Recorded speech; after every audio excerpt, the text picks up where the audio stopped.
Diplomacy. Shivaji was good diplomat. परिणाम आजच्या सारखा झाला. त्या काळात सुद्धा दिल्लीवरून दबाव आला आणि शहाजी राजांची सुटका बिनशर्त तशा अर्थाने करावी लागली. कुठला राष्ट्रद्रोह नाहीये. जिजामातेने असं पण नाही सांगितलं अरे शिवा तुझे वडील शत्रूच्या ताब्यात आहेत, कोणी सांगितलं तुला किल्ले घ्यायला, देऊन टाक मुकाट्याने, असं सुद्धा नाही म्हटलं. स्वराज्यद्रोह केला नाही. आणि म्हणून आम्हाला घटना आठवते अपहरणाची. 1949 विश्वनाथ प्रताप सिंगांचं सरकार होतं. गृहमंत्री होते मुफ्ती मोहम्मद सईद. डॉक्टर रुबियाचं अपहरण झालं. अपहरणकर्त्यांनी सांगितलं मुलगी सुखरूप परत मिळेल, परंतु अतिरेकी सोडून द्या. गृहमंत्र्याची मुलगी अपहरण झालं.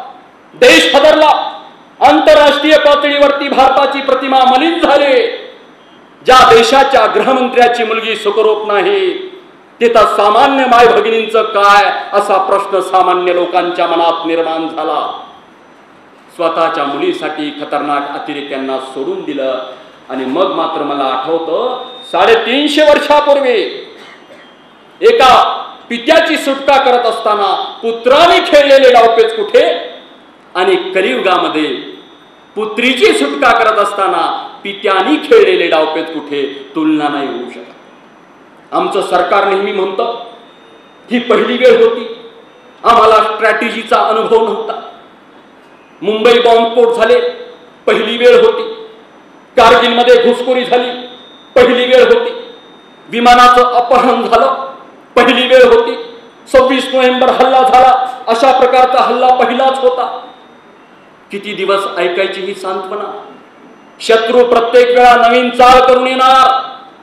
त्याची प्रतिचाल तुम्हाला माहिती असली पाहिजे. जी शिवाजी राजांच्या काळात प्रतिचाल सुद्धा आपल्याला माहिती होती, म्हणून दहशतवाद त्या काळात फोपावला नाही. लक्षात घ्या. कुठलं पहिलं अपहरण होता. इतिहास वर्तमानात आचरणासाठी असतो. ही भले घटना पहिली असेल, जगाच्या पाठीवर असं अपहरण झालं नव्हतं का.